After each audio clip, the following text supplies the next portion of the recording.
I'm gonna tilt my camera. Hold on. Eddie, talk a little bit. Here to have another vital conversation today. That's what we be here doing, ain't it? We got a lot of people here that's gonna bring some city information. And I am loving the technology, Eddie. Yes. I Okay. try to keep it up together. Y'all finna put a camera up for everybody else to be on. Ow. I appreciate it. So it's somebody else has something up as well. Let's see if we can get that down. And then we're ready to go. So where's it coming from? Everybody make sure your phone's down. All devices down. Look at it. We good? Nope. We'll be good. We're getting good. We're almost there. It was me. And we're there. Our Lillian, that's 10 demerits. What are you doing? I'm checking other folks' work. They say check on your stuff before you check on other folks' stuff. I'm sorry. My bad. Okay. All right. So our county treasurer wants us to know more about money, and I appreciate it. I really do.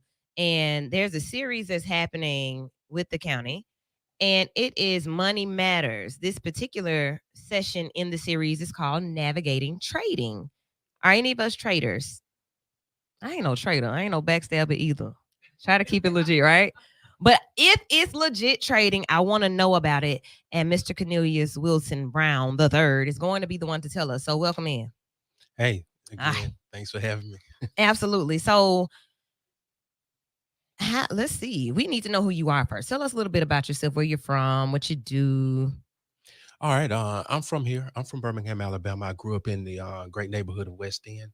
I thought you was about to say Ansley. Okay, that's cool. Yeah, that's right. 29th Street, 800 block. Okay. And then I went to school in Ansley, Pratt City at Jackson Olin High School. Okay. And then I went to play basketball at Arkansas State briefly. And I pastored for 25 years. I went to seminary, Gordon Conwell Theological Seminary in Charlotte, North Carolina. Went to Talladega College. That's where I graduated from. Okay. And I taught economics in high school along with other social sciences as well. Did some adjunct professor work as well in the economics field. And that's how I got acclimated to what I talk about and what I do now. So my pastor is Dr. Thomas Beavers at the Star Church, and I'm on the staff there, served there when called upon. But the Lord put me on another mission and assignment. So I started a parachurch ministry called CB3 Ministries, where I'm teaching, preaching, and living the kingdom lifestyle. And with that, I'm also a software developer. So I developed a software that helps people day trade. And then I started a school, and we have students in 15 different states in 3 countries. And we have a full faculty and staff as well. And what we do is we kind of bridge the gap between poverty and prosperity. And so I wrote 2 books. The first book I wrote is called The Blessing Connection. And this book is to connect those who believe in God, but yet don't believe in the prosperity that God wants you to have. And oftentimes so many people, they shout and they have believed the axiom of you have to choose between silver and gold and Jesus. There was a great song, I'd rather have Jesus than silver and gold. Don't give me a mansion on top of the hill. Don't give me life with its cheap thrills. But see, God wants you to be on the hill and have a lot of thrills, and they don't have to be cheap. Let me clap for you. Hold on. Let's put some applause on. Okay. So I can have it all. You can have Jesus and silver and gold. Actually, Jesus, when he was a little boy, people brought him gold. They brought him frankincense. They brought him myrrh. So he did not grow up poor. He grew up in a house. He was born in a manger, but he didn't stay there. That's what most people want to keep him in a manger, keep him in swaddling clothes. But it's clear that when the men came to meet Jesus, that Jesus was living in a house. And he rode not on paddle boats, but he rode on ships that was so big that they had sleeping quarters. He was in the hinder part of the ship, and he was sleeping. And the scripture teaches he was sleeping on a pillow. And I don't know how many people take pillows on paddle boats or canoes, but the man lived a nice life. He wasn't just a carpenter's son. Come on, man. That was okay. that right there. Okay. So, because my dad is a pastor as well. So I've heard Jesus all my life. And not to say that I haven't heard him in that way, but to hear him in that way today, it sounds a little different, right? You think of Jesus as uh, a meek, humble servant, and you don't really think of him as a king. Yeah, exactly. But you do know that he went into a synagogue and threw people out physically. Indeed. So that's sometimes people think meek means weak. Oh, what? And that's not what Jesus was. He was not weak at all. He was meek, but he wasn't weak. Come on here. All right now. Y'all want to take a little praise break? We good? What we doing? Okay. I wanted to shout on this Sunday, like real quick. Listen, because this right leg over here just a jumping, but I wanted to give the man of God respect. Come on. I want to shout all over. Shout all over. Okay. Why not? Is it gonna be shouting at the seminar okay, so look, let's get back because to I take him wherever I go. Come on. Like if he ain't welcome, I ain't welcome. That's us. Let me play some organs. I mean, I don't care what we have. Let me just switch it up. Give me a good organ and a drum set. Yes, Oh, come on. Oh, glory. Okay. Okay. Which is crazy. Yeah, we were. Exactly. Whole segue happened and we get into the show. So off air, we were having a conversation. We'll pick up on that one. Sure. But wow. Okay. So bridging the gap between poverty and prosperity stuck out to me. But your ministry, your school, like all of these different things. And this is what God gave you to do. Absolutely. Absolutely. And he gave me the assignment, but he anointed me before he appointed me. And that's what happened with David. So I knew in 2016 where God was taking me, and he told me that he was going to make me a wealthy world evangelist. And at the time I was driving on I-65 in between Calera and Prattville. And at that time I was hoping I could get to Prattville to the gas station. So that message that I'm going to be a wealthy world evangelist, it didn't resonate really, really well with me at that not time. Not at this moment, right? I'm about to run out of gas. Yeah, not at this moment. But it's so amazing how God works. There's a young man that I taught how to trade way back in 1999. And I had just gotten on social media because my children were on social media, and I kind of wanted to, tap into it, see what they were doing. Once I got on there, people from all walks of life started reaching out to me, old friends, old teammates, blah, blah, blah. But there were old students who reached out to me too. And this one young man reached out to me and said, "Can I call you?" And when I called him, he just started screaming in the phone. He says, "I'm a millionaire. My mother's a millionaire. I've done this for my brother. I've done that, all of that." I said, "Okay, that's great." Then he sent me a check for $30,000, one for $5,000, another for $50,000. I said, "Hey, this is great. Here, now tell me exactly what I do. What did I do to help you do this?" Because at this particular time, I wasn't trading. That was something that I did in the classroom because it was required of me. So I grew up, of course, in West End, and I zoomed past CNBC and the Bloomberg channel just like everybody else on my way to ESPN.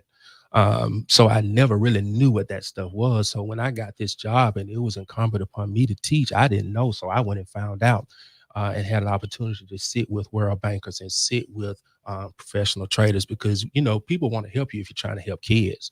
And so that's what I was able to do. And I just simply passed on, and I was a disseminator of information and didn't know that it had that kind of impact. But once that happened, then I started talking to other people and telling them about it. And one person told another person, who told another person. Before you know it, we had a little class, just a little small class. And I did that for years. So we're talking about 2015, 2016 now. So I did that for a while. And those people, became successful. And then God put in my mind this idea, this witty invention of a software. I said, okay, trading is difficult, trying to understand the stages and the pushes and understand the counter patterns and understand the tops and bottoms and yada, yada, yada. I'm like, okay, well, I'm able to do it with an economics background, but how can we make this usable, portable? How can we make this to the point where you get a Ricky Matthews, who's a part of our group, who graduated the 6th grade and never went any further, and now he's trading millions of dollars. And how else do you get a person who's like my mother, who's 76 years old, started from scratch? How do we get these people? And it was through this software. So that was one thing. And then I had to get to a programmer and a coder. And so the Lord, just through his strategic way, when there's a prophetic agenda on your life, you can't even mess it up. When God has something that he's trying to do and get in the earth, he'll use you in spite of you. And so I'm nobody special. I'm just someone that was chosen, and someone who answered the call. And I've been through the ups and the downs of life. I've been through all the recondite, obtruse parts of life because of this vision. And so now, it's time for me to be able to raise capital and consciousness in the lives of those who believe God. Okay. All right. Look at it. Okay. So, when's the event? Okay. So, no, we're not going to go there yet. We want to get into what trading is. What is trading? And then when is the event? Trading is a way of engaging the market in such a way where you can beat the market in terms of returns. And when I say market beating returns, I'm talking about, 2 and 3 and 4 and 5% per day versus 0.2% per year, which is what CDs do and mutual funds do, things of that nature. They outperform those. And the reason you can do that is because you go directly to the market yourself. So you skip the middleman, you skip the broker per se, and you use what we call a deep discount broker so that you can go to the market, make all of the decisions yourself. And so we teach you how to do that, and we teach you how to analyze a market. And the market is nothing but a place where buyers and sellers come to do business. The supermarket. Okay. It's just a market. It's just a place where, hey, I have this to sell at this price. Do you want it? No, I don't. I walk in the store, I look at it, I put it back on the shelf because the price is too high, and I walk out, and I come back in 2 weeks to see if the price has gone down. If you notice, when you go to stores, eggs is maybe one price today, another price tomorrow. Why? Because they're testing the market. They're trying to see whether or not there's enough interest at the higher price. If it's not, they take it back down. It's the same way with the market, the stock market, the futures market, the options market. It's just a market. And when we educate you and teach you what you're looking for, what aisle to go for, what price to look for, things of that nature, basically that's what we're doing. We're just teaching you how to, go through the market. And I'm sure all of us at some point by parents were taught how to shop. That's all I'm gonna do. I'm gonna teach you how to shop. Don't buy that. That's too high. Buy that. It's simple. So you just made it sound really simple. I took a class. I took microeconomics in undergrad, and I didn't pay. I was struggling, and I would have never looked at it like a market. I didn't look at it like anything. I didn't understand any of it at all. Right. So I like the way you broke that down. So we're going to the market, Kate. What are we buying or what are we trading? Well, what we're going to do is we're going to buy the right to buy something without buying the something. We just want to buy the right to it. So, for example, if there was a house y'all taking notes? If there was a house that you were selling, and you wanted to sell it at $400,000. Okay. But guess what? I found out because I went to the city council meeting. I happened to go to school with the persons who are down there, and I know that eminent domain is going to be declared on your street. So I know that the houses on your street are going to sell for $800,000. So what do? I come to you and I offer you $500,000 because it's only worth $400,000. You're excited. I said, this is what I'm going to do. I'm only going to give you $5,000, and I want you to give me a contract that for the next 30 days you will not sell this house to anybody, and you got to sell me this house for $500,000. I take that contract that you signed and we both agreed on, and I go down the street and I tell John, I said, John, those houses are going to sell for $800,000. I have a contract where you can buy for $500,000. If you give me $10,000, I'll give you this contract, and then you can go and buy that house for $500,000 and then sell it for $800,000, and you can make $300,000. So he has made $300,000 over what he would have made. You've made $100,000 over what you would have made. I took $5,000 and made 100% return just by simply passing along this contract. So in the futures market, we trade contracts, and I teach you how to pick which contracts to buy so that you can sell them at a higher price, never, ever taking delivery on anything. Wow. Okay. Y'all following? I'm following, and this is the first time I heard it explained like this, so I appreciate it. Most times I'm told, if you buy Apple products, then buy into Apple. If you buy this, then buy into that. I'm never hearing it like this, so I appreciate you breaking it down like that. Yeah, it ain't that new math they teach in the school, I tell you. Baby, we like just carry the one. Yeah. So I'm taking those. I got it, but I ain't quite got it. I don't know. We gonna learn when he gonna Yeah. give these classes. All Listen, right. because I'm ready to buy and sell. You know. And you're not actually touching product. You are Mhm. getting the rights to the merchandise. Exactly. So the futures market or the options market is what we call a derivative market, right? So you're actually connecting yourself that's to something that's attached to something else. So the Nasdaq, the overall Nasdaq, you're getting an opportunity to control that with just a small amount of money. And it Mhm. even gets better than that. But I'll keep it, right here. And so what we do is we teach you how to actually do that. Now, one of the reasons you do not know this, and I have sometimes I've had to have candid banter with persons who are really really intellectual and smart, because they have this misnomer or this thinking that if it's so good, I would have already known it because I'm really really smart and I'm really really read and I'm intelligent and I'm not a fool. But Mhm. you cannot know something that you have not been exposed to. That's just the bottom line.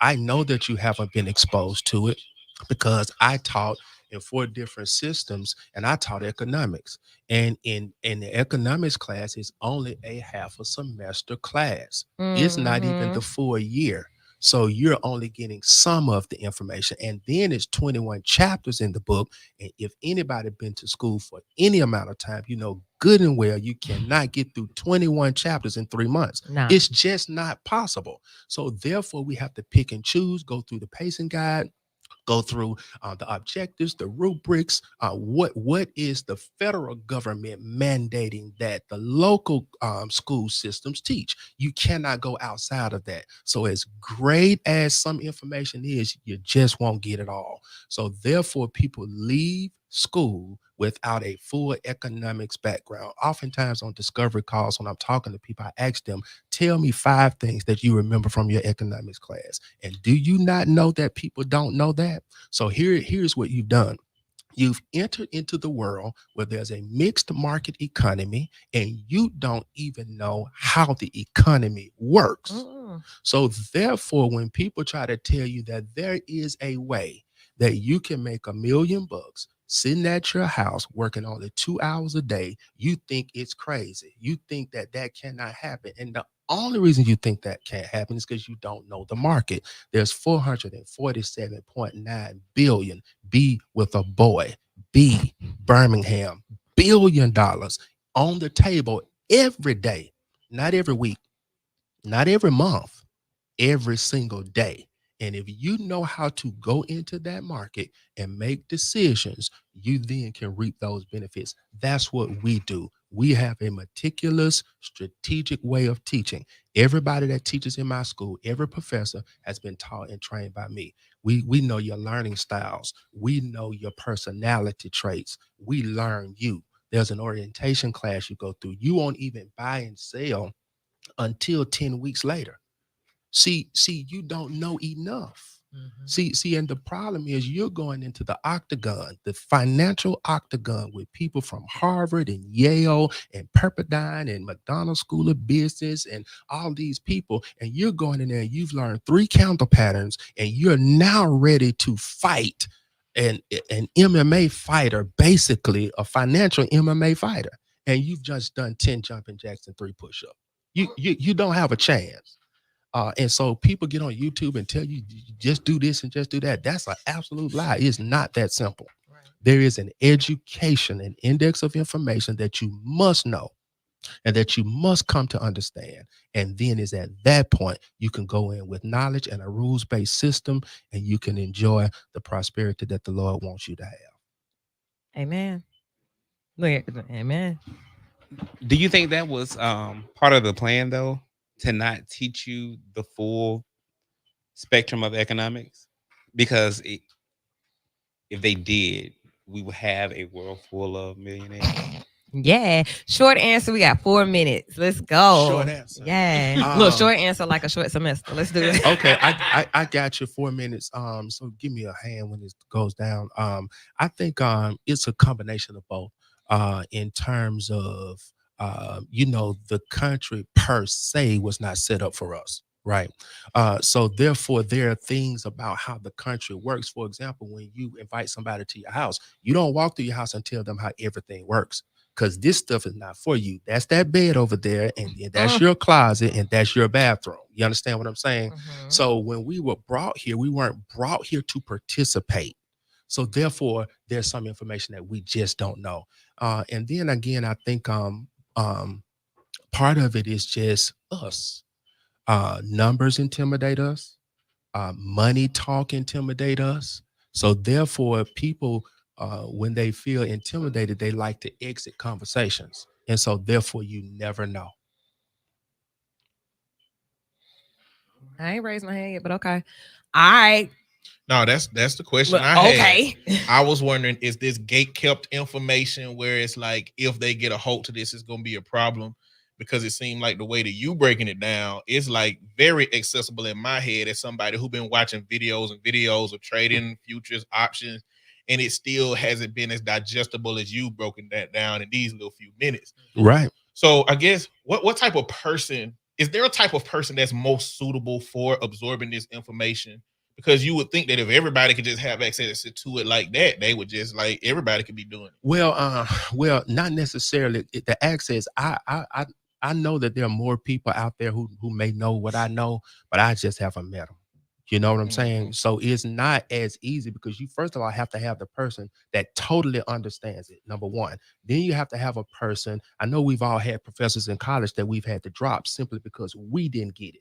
But you know, if the professor is a tenured employee at a university, they know something. They didn't look up and get there. Mhm. They just don't have the ability to get it over to you. Every system that I was in, I was teacher of the year. So therefore, I have this ability to make things that could be difficult, simple, and easy. Why? Because I want to. I want to teach you. And I want to meet you where you are. And so, really, there's no person. Every child can be taught. Every student can be taught. That's the axiom that I taught with, and that I believed, and that I lived. Every single student can be. I've never failed a student. And I've been asked why. I said simply because if I failed the student, basically I failed myself. It's not the student's fault. It's the teacher's fault. And that, like, for me listening to you, that's the value in how you're communicating it. It's like you're conveying it in a way that I can see a whole genre of people Right. can understand it, because you're using market examples, you using when you go into somebody's house examples. And if you consume a lot of this content online, what you see is a lot of people who are using the language of the market to try to tell you how the market work without metaphors and analogies. And I think like that's a big piece in helping people understand it. Gotta make it real for them. Yeah, yeah. But Gotta make it sometimes, real. a lot of times, those people online, they don't actually do this. Mm, okay. So it's hard for me to tell you how to do something that I don't do. Let's take a break. We'll be back to find out more about the event or to talk about the event. We got about 5 minutes at the top of our return. So sit tight. Hopefully, you've been taking notes. And we'll be right back. You're watching and listening to Vital right here on B94.9 WATV. We are learning a lot tonight. We got more to come.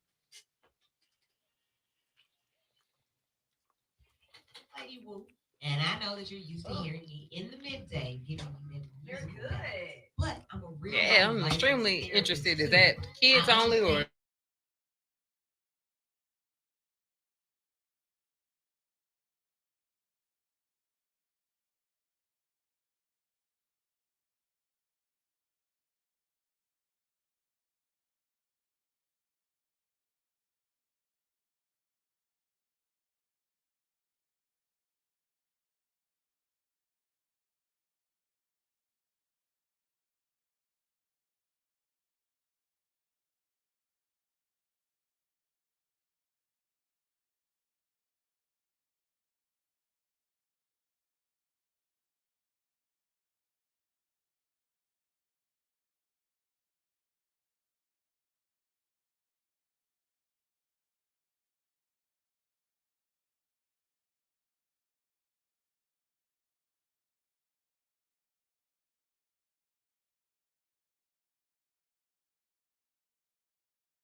Uh-huh.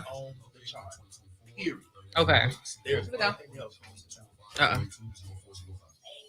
Oh, and she asked to see if you want here. That's not true. It's more vital. It's right here on B94.9 WATV. We're on Sunday nights. The V stands for vital. We're having a great conversation tonight. This is just the beginning. So if you're just getting here, you may have missed some pertinent information. However, there's an event where you can get this information in full. You can go and be a part of and learn more about trading. So the event is going to be July 22nd at the Downtown Branch Public Library from 1 till 3 p.m. So, Mr. Brown, at the event where we're navigating trading, what can the participants expect? Well, they can expect to first of all have a complete understanding of what the market is and what the purpose of the market is and how it flows and how it works. And the participants in the market, okay, why would someone even get in the market? Things of that nature. So we're gonna talk about that. So we're just gonna level set all the information that people have been gathering and garnering on their own or through groups of what have you, and then just basically pull it all together, make it make sense, and break it down on how you actually learn it so that you can actually dominate. Because we say with our group, we don't participate, we dominate. Mm-hmm. Okay. So is this a free event? I'm not the person that's putting this event on, but from what I remember, it is free. Okay. Maybe you should come to the mic. Come on over. Just come on. Because we've heard from the dynamic presenter. So now let's get the logistics. Right? We want to, like, do I need to pay? Do I need to bring a lunch? Do I need to what? I need to bring some money? Like, do I need to be ready to trade that day? He said 10 weeks though, right? Right. So our treasurer is in, treasurer Erica Parker, Miss Ross Stone. So tell us about the series and then what's needed to be a part of it. I'm gonna let Ross say. Y'all be Come on, Ross. right here. Let her tell you. Okay. Hi guys. As you know, we've had several events, and we still have several more to come that we will be doing. We started out with the financial job fair. We're trying to make sure that we get more financial information in our communities. So the information that will be shared on that Sunday is free. Okay. There are several sessions in this series. So monthly we'll have another session. It's free. There will be refreshments provided. Come in, get the information, get the knowledge. Okay. The word says when we lack knowledge. Right. Right. Is there do you have to pre-register or is it just show up? Come as you are, be ready. Pre-register. Okay. You can. Wait a minute. You pre-register at the event. You do it now? You pre-register at the event. Okay. Yeah, you Okay. can just come and sign in at the event. If you need any more information regarding the event, you can email me at stonero@jccal.org. All right. So Sunday, July 22nd, downtown branch of the public library. It's Saturday, 1 p.m. till 3 p.m. Register at the event, so maybe get there a little early. And do they need to bring anything? Mr. Brown, would you say that they need to bring a laptop or anything like that, or do they just need to come with the notebook? What needs to happen? I think it would be a great idea to just come with a notebook just so that you can, remember the things that were said. I think we can only remember 25% of what we hear 72 hours after we hear it. Yeah. So you'll be really, really excited and you go home and say, now, what am I excited about? So I think that'd be great. Okay. All right. Y'all, I say be there, July 22nd. Anybody else have anything in studio? I've been inspired. I want to learn more about trading. What about you guys? Oh, I'm definitely in for Eddie, you ready? I'm ready. Okay. So can we send this out to the church? Because I know I'm with your background in theology, and most churches lack financial stability, but yet still want to be held accountable for supporting the church, but you can't do that your household plus the church and still have money. So Mhm. can we get that PSA out to I feel a good word coming the on. he got it. I see it highlighted Uh-huh. multiple colors. Come on. It's ironic that you said that, because I believe that first of all, we should not be begging people for money. They should have so much money that they're willing to give. Just in Exodus chapter 36, there's a passage there in this pericope, verses 3 all the way to verses 8, and you can read that if you want to. But Moses needed money to build, and he asked the people for the money. And in that passage, the people brought money, and then they brought money, and then they brought money, and then they kept bringing money. They kept bringing money to the point that the man had to say, "Hey, listen, stop bringing money." Mm. When is the last time you heard a church say, "Stop bringing money"? And Devil. it's because Never. yeah, but it's because we have had this lack of knowledge, and so we don't know how to go get it. But it's there. Um, that's one of the things, and God is so good that He's even brought people in different companies to fund traders. So once you come to us and learn how to trade, you don't even need your own money to trade. You're going to be given money to trade. And we have so many people in our group who are trading what we call funded accounts. So now that you don't have to build capital, you can go from zero to a hero in less than a year, because you don't even need the money to trade anymore. All right. I receive it. I don't know if y'all receive it, but I receive it. Because that sounded like the wealth of the wicked. It's Hey. stored up for the righteous to me. So Oh, you preaching too. All right. All hey, right. I got a little preaching. All right. Hey. So on the 22nd of July, you need to be in the building 1 p.m. till 3 p.m. at the Birmingham Library, the downtown branch. Thank you to our treasurer for the county, Erica Parker, and her team, Ms. Roz. Thank you for hitting us up and letting us know about this vital event and your series, the whole series. We'll share the flyer on our social media so that you can get the rest of the dates and all of the other information that will be shared. Thank you so much for sharing with us. We hope to hear more from you. We'll bring you back, Most definitely. because I really want to be able to retain this knowledge that I missed. And I probably stopped going. It probably was that bad. I don't know what you're talking about. I'm gonna go write a poem or something. So I want to hear from you. Yeah. Most definitely. Would love to have you back. I just keep it. That is what happened. That's what happened. All right. So yeah, you'll be back. Ladies, we know you'll be back because there are more dates to talk about, right? We got more. We're going all the way through through the end of the we all the way in 2024. Well, let's go. Let's go. Okay. All right. So let's switch gears. We have some ladies who have been rocking with us for a minute. We go from money to health.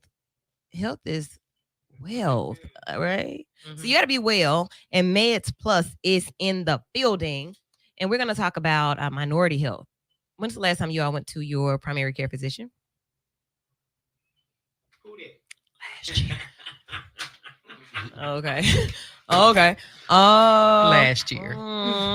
Yeah. So yeah, we should talk about that. Yeah. A Minority Health Awareness Month, and we are considered the minority.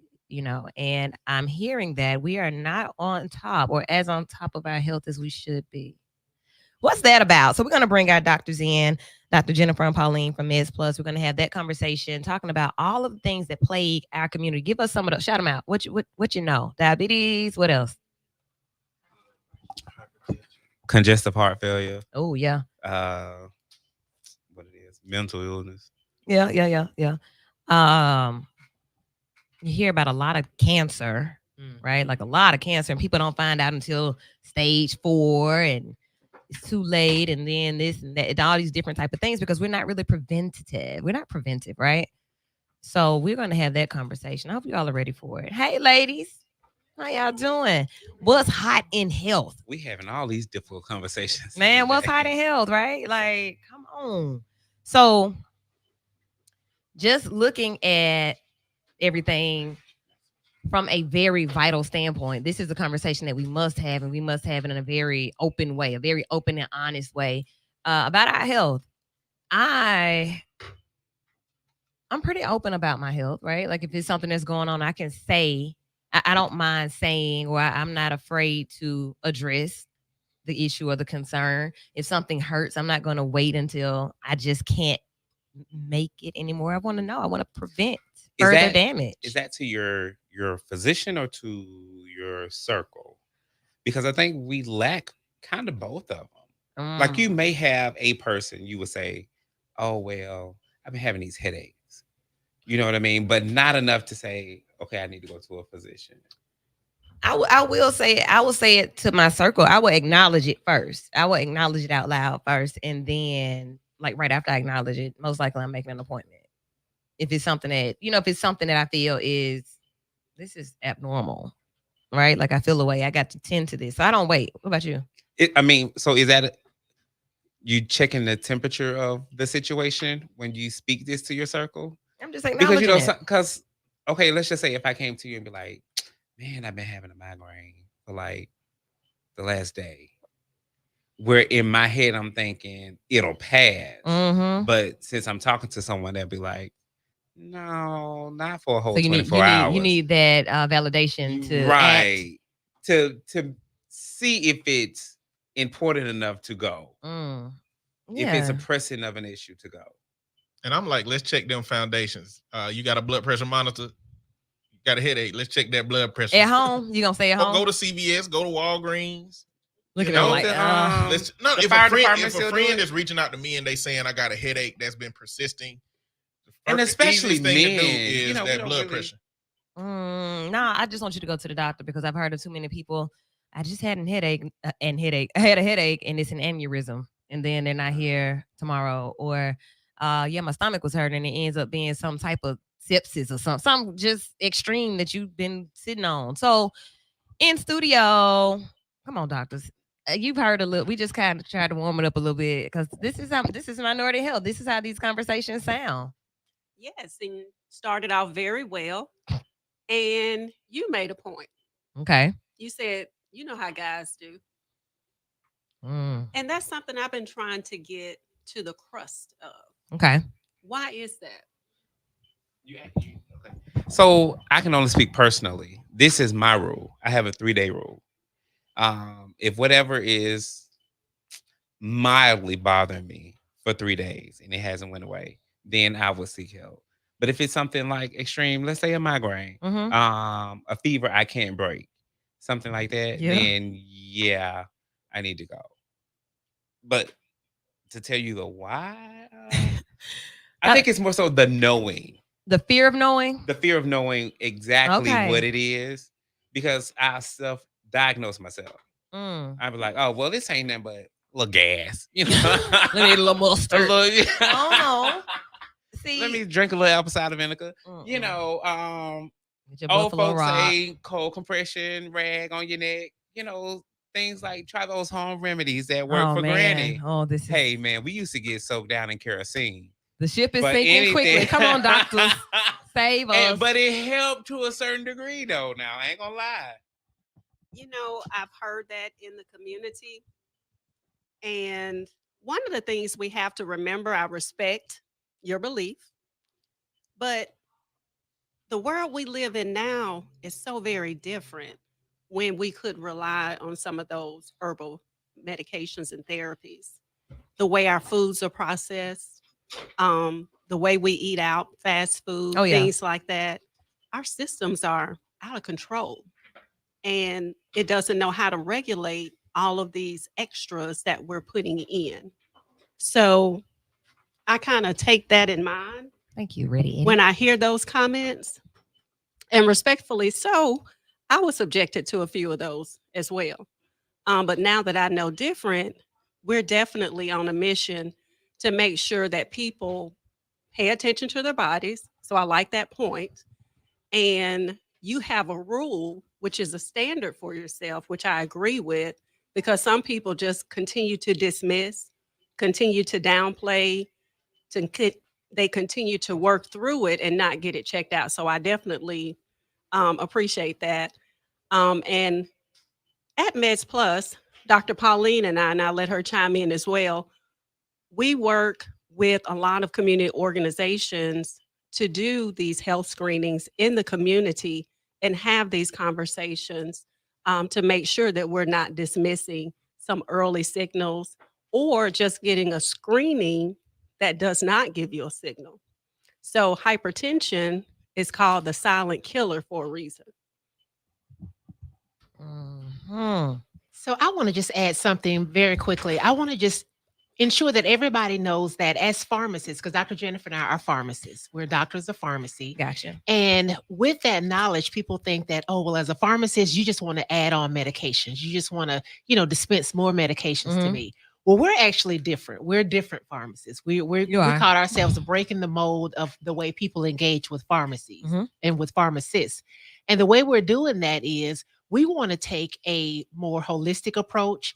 We want to ensure that number one, you're getting your preventative screenings first and your preventative care, because like Dr. Jennifer said, we want to make sure that we catch those things before it, in other words, catch blood pressure before it becomes full-blown heart disease or Okay. heart failure. Catch your diabetes before you have to get your toe amputated or you go blind because it's been uncontrolled for so long. So we are very focused on preventive care and ensuring that you get those screenings and you know your numbers before things get too bad. We've heard so many stories in the community of people talking about, well, my granddad was fine. And then he went to the hospital and he didn't come home. He passed Right. away. So I don't trust doctors. I don't trust hospitals. But how long had your granddad or your grandma been living with an undiagnosed or undertreated condition that caused them to have that emergency where they had to go to the hospital and there was nothing the doctors could do because it hadn't been treated in so many years? Hmm. So these are kind of the myths that we're trying to break, the misinformation that we're trying to make sure that people understand what's going on. I love it. So, as doctors of pharmacy, tell us like what that setup is. Do you all have patients? Do you just fill prescriptions? Like, what do you do? Tell us what MedsPlus does. So I'm glad you asked that, Lady Wu. MedsPlus Consulting is an independent pharmacy. And what that means is we're not connected to a big box chain or anything like that. We are a licensed pharmacy in the state of Alabama. We can fill your prescriptions. We can take care of your immunization needs, whatever vaccine that you need. But we also have the consultant side where we do chronic disease education. So if you're a patient with diabetes, we have an accredited diabetes self-management and education program. We also have a diabetes prevention program. If you have heart disease, we can help you to manage that better. We can also do health screenings. That entails doing an A1C. Mhm. If you're diabetic, we can see how well you're controlling your blood sugar over the past 3 months. So we can do that in-house.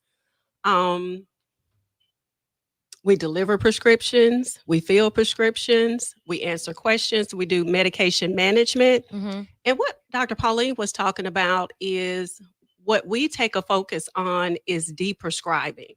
So is that medication the right medication for that condition? Okay. Or is that another medication because of another medication that you were taking and Mhm. it was causing something, so something else was added? Do you still need that? Or can we teach you some lifestyle changes so we can deprescribe Reduce some of that those medicines. and reduce some of those interactions with those medications? Okay. Cool. So, first of all, Black women who have a pharmacy, right? That's the Dope. first thing. Okay, you're right. A couple exclamation points. I don't have to go to a big box when I can go to my sisters to get my meds. So that's the first thing. Second thing, how difficult it must be to know all of the meds. Like it's so many medications for so many different things. And right now they're introducing new medications for everything. You see commercials every day for trials that have been run for Dupixent and Vuravri and Juguri, all types of stuff, right?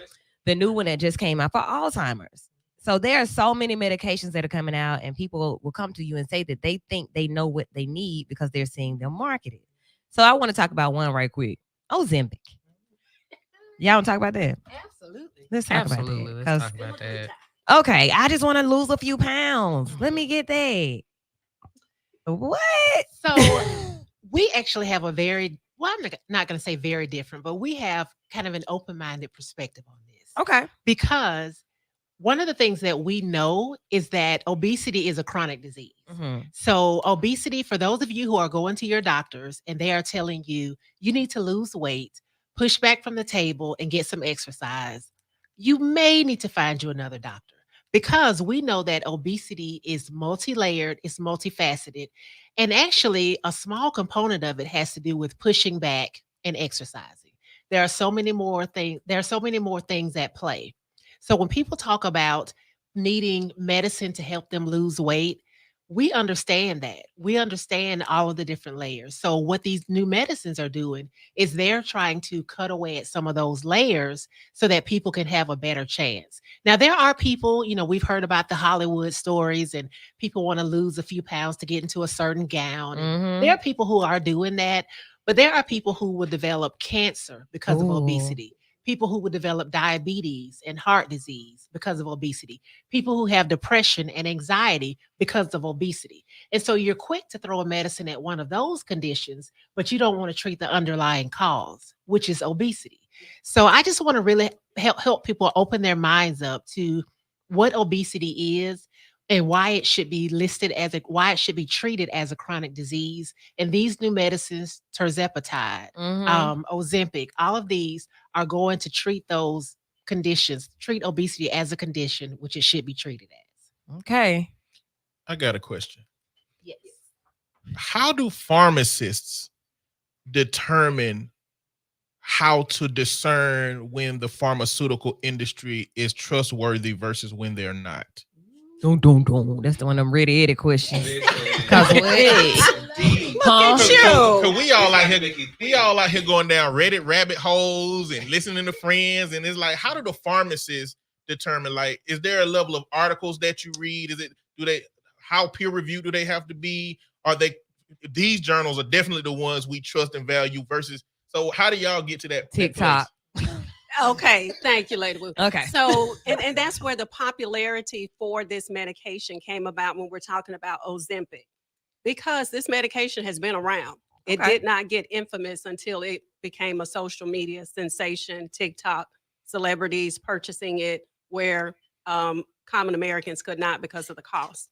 So as a pharmacist, we're taught how to read clinical trials.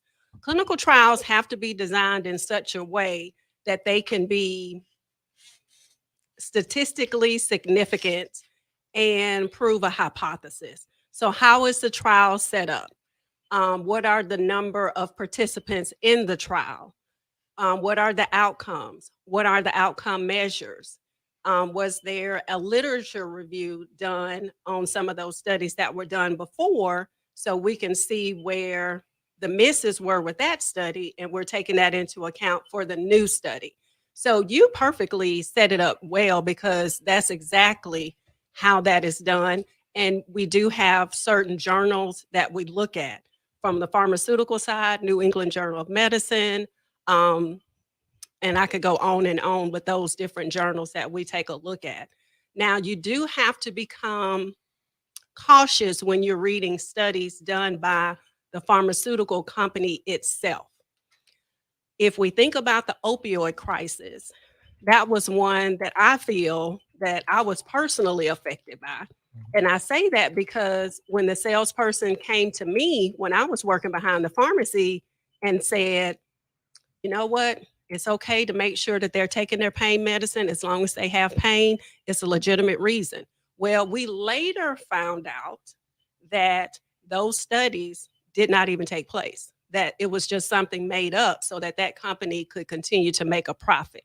So yes, we do have to be careful. So that's why sometimes you will see physicians are want to give a medication more time when it first comes out, because most of those studies are done by the pharmaceutical company that discovered that medication. So we do put caution in there for those types of studies. With the new drugs that have been out, particularly Mounjaro, it acts similarly as Ozempic with without getting too nerdy, the GLP-1 receptor agonist it has that component. So we were already kind of comfortable with that. And then it added another layer to it where it actually kind of outpaces that medication that we're seeing right now. Pretty soon, it will have an FDA approval for weight loss. So more and more of these medications are coming to the market. Mm-hmm. Now, the question is going to be, is the insurance company going to pay for it? Because their numbers of people that are obese is a big number, right? So if the insurance companies paid for it, they're in the money to make business. They're in the business to make money. Mhm. So that's going to be the next debate to come up as to which insurance companies pay for it, under what stipulations, and for the middle American that can't just pay for it out of pocket, what happens to them? Okay, so follow-up question. Considering that response, how comfortable, by the time a medication comes out, how comfortable should the general populace be that the work that needed to be done has been done, versus when y'all read something and even though it's out, y'all be like, this is preposterous. Like how they did this is outlandish. This shouldn't be out. Is there a high rate of that, or is it more so y'all seeing that stuff before the FDA approvals and before it comes out to the general populace? Like, I guess, how high is the rate of a medication we shouldn't be dealing with because of company pharmaceutical shenanigans by the time it's out? Yeah, I'd be happy to address that one. So medications, chemical entities go through several rounds. It starts off with the safety, then it goes to efficacy. And usually these, depending on the medication, may involve several thousand people. So by the time a drug gets on the market, it's gone through several rounds of testing, through many thousands of people, depending on the manufacturer and all that type of stuff. So I would say if it gets to the market, if it gets to CDC approval, FDA approval, we should be relatively comfortable that the drug is safe and that it's effective, because that's what those trials test. One of the things that happens after it gets out is the post-marketing. So once it hits the market, then there's the post-marketing trials when it's open to everybody and everybody starts taking it. So you have people that have other health conditions that start taking it, people that have different body chemistry, they metabolize drugs differently. Those people start taking it. And then we do start noticing some things that we may not have seen in the original trials because those people weren't a part of the original trials. So I would say, with most medications, once it hits the market, we know that it's safe and that it's effective. After that, we start seeing things and we may adjust. There's been things like black box warnings that have come out after a drug has hit the market. That's because post-market, we learn things that we did not learn during the original trials. And before we go any further, I want to give a quick plug to everyone, just to let y'all know that it is very important that we as African Americans participate in clinical trials. Yes, There I was is about to talk not about that. there is not enough of us participating in clinical trials. Yeah. So when you have a medication that works on, a certain condition, they've tested it in a certain population. And we all know, although we're, 99% the same as far as our DNA is concerned, that 1% or 0.1% can make a huge difference in how we react with certain medications. So I would just urge everybody, if you're healthy, unhealthy, if you have a specific condition, go out to like clinicaltrials.gov and search for clinical trials that you can participate in, because the sacrifice that you make could perhaps save somebody else's life. So I just wanted to put that in there. So thank you all for all this information. We got about 4 minutes before the top of the hour. Speaking of the studies and the trials, so when COVID was everything that we talked about, I did a COVID study and found out that it was the Johnson & Johnson vaccine. Now, it was like, why you do it? You weren't scared? No, like it's COVID. So no, we don't even know what COVID is. So like, let me just gonna do this because I may be ahead of the game if I get it. So being altruistic is what we encourage, but with different conditions. There are different conditions. And when you all think about minority health, what are some of those conditions? We shouted out a few in the beginning, but minority health. You see an older gentleman of African American, he's African American, and he comes in with his prescriptions. What might they be for? The top three, and unfortunately, I call this the Holy Trinity. That's my term. Mhm. But it's diabetes, Mhm. it's high cholesterol, and high Mhm. blood pressure. We were right. Okay. Those are the top three, especially for African Americans. And especially you're talking about African American people over the age of 45. Those are the Mhm. top three conditions that we see treated in America. And unfortunately, you know, a lot of this is lifestyle. You know, if we Yeah. were able to get a grasp on our lifestyle and make some changes that way, we may be able to prevent or delay the onset of these conditions. But Mm. those are definitely the top three. All right. Anything in studio? Go ahead. I have a question. During COVID, of course, we all had our plights. Mhm. What was your perception of when we had a vaccine, and then how do you feel about it now, continuously still being taken as booster shots? Well, I would say with the COVID vaccine, it was definitely something that was welcomed because of the technology that had been around and how the vaccine was developed at what we feel was a very rapid pace. I felt comfortable with that. Having seen millions of people die, and I just can't get out of my memory when we saw the refrigerator trucks full of Right. bodies. Right. And we And were getting close to that in Birmingham. yes. And to see something to come about to halt that, I was very excited about that. To answer the second part of your question, and well, let me just add this too, since we were talking about clinical trials and things like that. So with COVID, yes, that was a rapid pace. And yes, there were trials, but those phases that would normally last a year or two, though they were accelerated because it was such a national emergency. So once we receive the vaccine, then we start to see different things happen. So we were seeing science in real time, how standards and guidelines are made. So first it said, get your first dose, then wait 21 days, get your second dose. Then they were like, okay, that's good. But they're still doing studies behind the scenes. Then they found out for older Americans, particularly 65 and older, that because as we age, our immune system declines. So it needs a little bit of help. And that's where the booster shots come in. So they've been doing those studies behind the scenes. So when they're given a recommendation about the booster, then it's going to be based on results from whatever tests that they've done. So I know some people get Wrap it up. Go ahead. Go ahead. Sorry. Some people are get getting kind of confused with the booster versus the number, but right now we're working on the most updated vaccine, which is the bivalent. Gotcha. So would you say get a booster? Let's answer that when we come back. Okay, We got to sorry. jump into our second hour. You're listening to Vital right here on V94.9 WATV. We're on Sunday nights. The V stands for Vital. We'll be right back.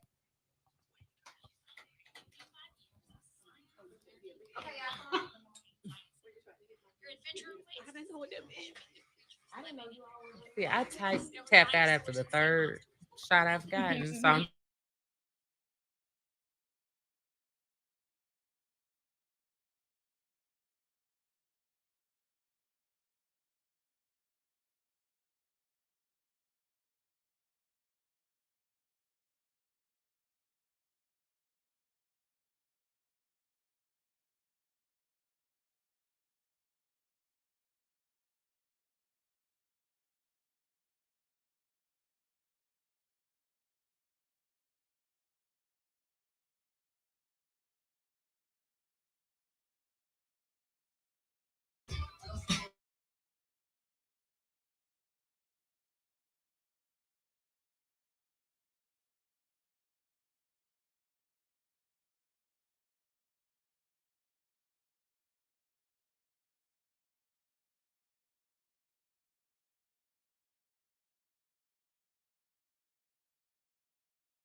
the 8th floor of the new South Federal building. We have a beautiful view of downtown Birmingham. So while you're waiting in the lobby getting your prescriptions filled, you can talk to one of us about your medications, about a question you may have. So we definitely take walk-ins. But if you want kind of a more personalized, comprehensive discussion, we do ask that you make an appointment. You can do that on our website or give us a call. I love But that. yeah, definitely not a traditional pharmacy. We don't have cigarettes and breads. Can't get your pictures printed. Right. Yeah, no passport photos. Okay. So it is what it is. This is what you're here for. Exactly. So, okay. So if that's the case, when you think about like how we are most of us are, all of us are business owners. All of us in the room are business owners. And when you think about competitive pricing, going back to our first conversation, well, I go there because I can get my antibiotics for free or whatever it may be. Or I go there because whatever, right? I want to send all of my stuff to you all. What does that look like financially? Is it a big difference? Are you all lower than the others? What are we looking at? You know what? It really just depends. So when you talk about big box pharmacies, 10,000 stores nationwide, they are able to purchase, prescriptions at a much lower rate than a pharmacy like ours. But with that being said, we are a part of a national buying group. So we do have some of that leverage as far as being able to purchase medications at a lower rate, and therefore we can save those pass those savings onto our patients. So I would just say call around the same way you call around and ask for different prices on whatever you're looking for. Definitely give us a call, especially if you don't have insurance. Give us a call, see how we compare with some places you may be going, and you may notice that we're lower.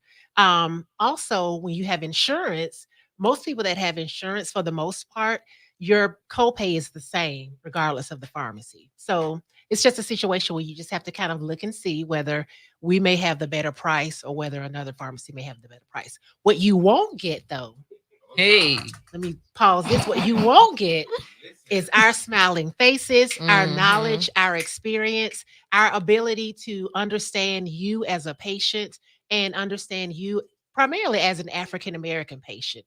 You walk into some pharmacies, and I mean, we were both there, and there may be a different pharmacist there every time. Oh, yeah. Well, we own this. So you're going to see one of us or both of us. So that's that. Okay. Period. So sounds like all of us should be shopping. Yeah, say shop with me. We should be shopping with you all. Like that just only makes sense. And at least to find out. So when you think about all of the news that breaks about medication here lately, I want to get into some headlines, and I think Eddie and I can really talk about this one, the shortage on ADHD medication, and that has been making the news here over and over again.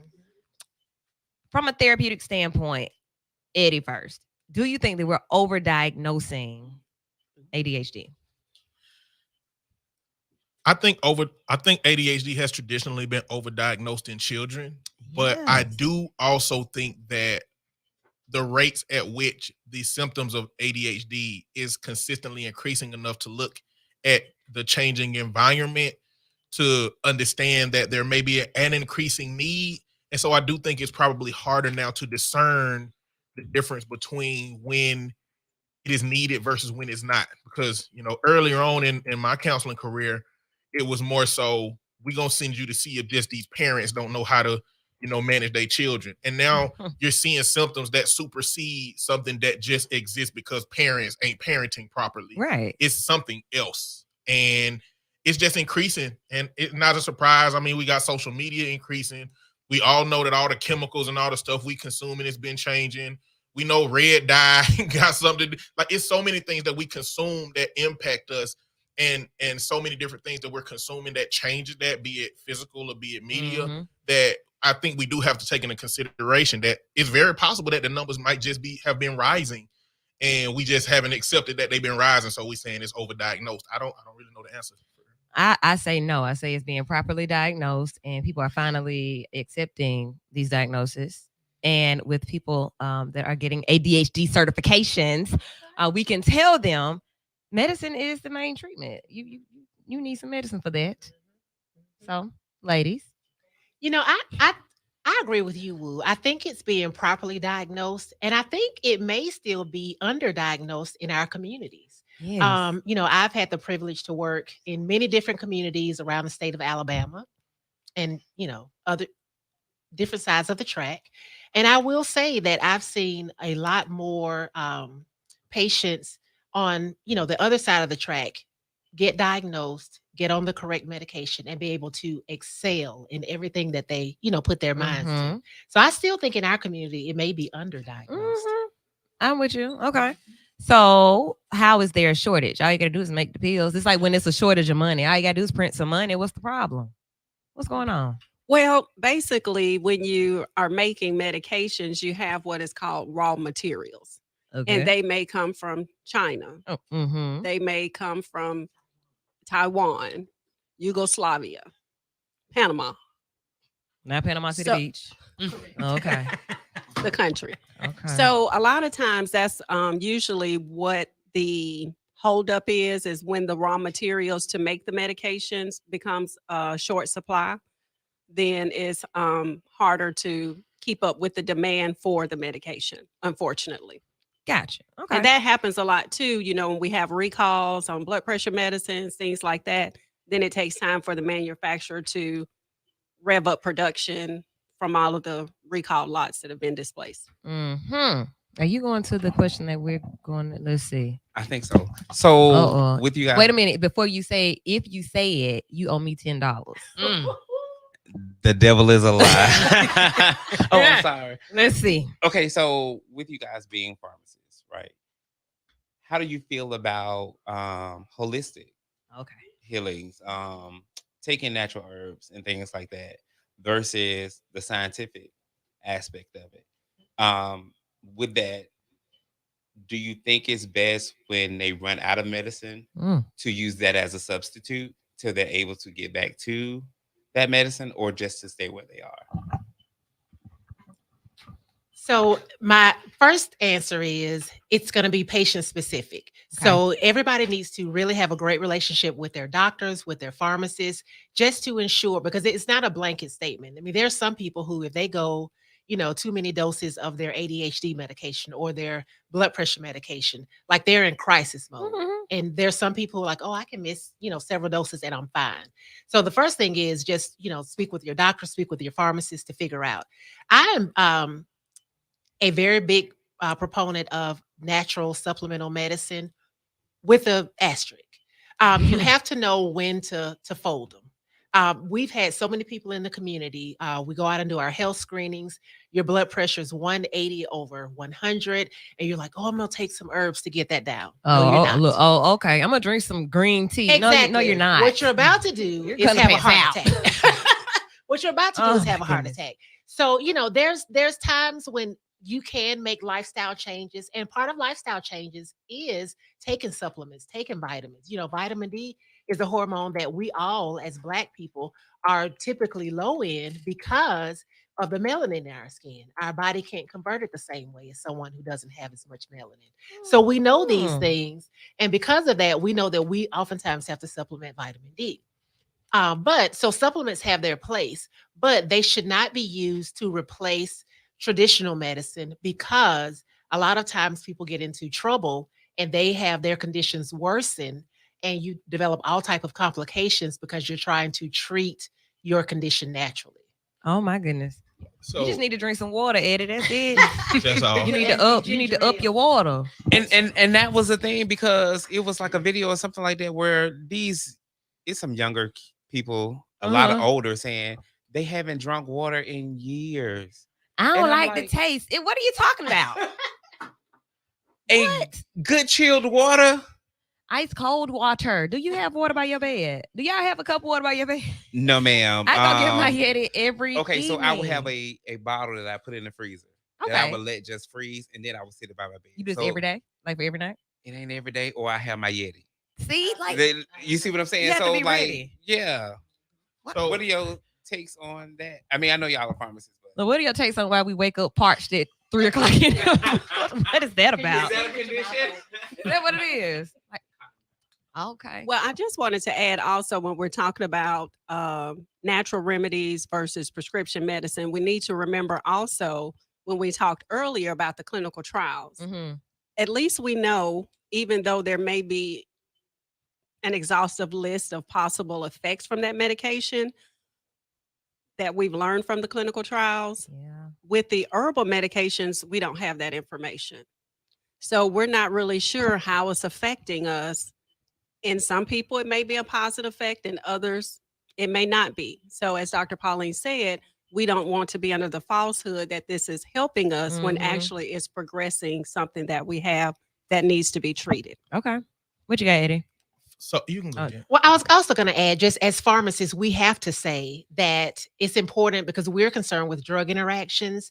And just because it's a supplement, it's natural, it's herbal, doesn't mean that it does not interact with other yeah. medications. So you definitely want to talk to your pharmacist, one of us, about whether an herbal or supplement or vitamin interacts with other medications because they do interact. We are aware of interactions that occur. Okay, so this might be jumping into the whole holistic deep end. Go on, But- jump in the hole. We with you.